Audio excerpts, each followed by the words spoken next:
how to apply for the leave. So we have to install this time off module. So this is the UI of the time off module. Now in employers, we'll go in employee. So suppose Raj wanna take a leave on some day. Let's say Bhuvneshwar wanna take a leave on some day.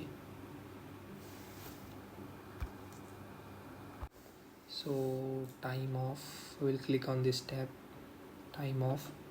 So we will create for Jan 2024, 2nd Jan. So it will be a strict time off, it will be unpaid time off, and we will just save it.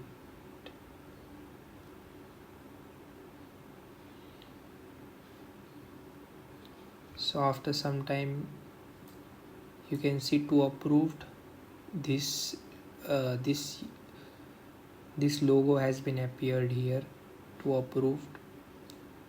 These are the steps.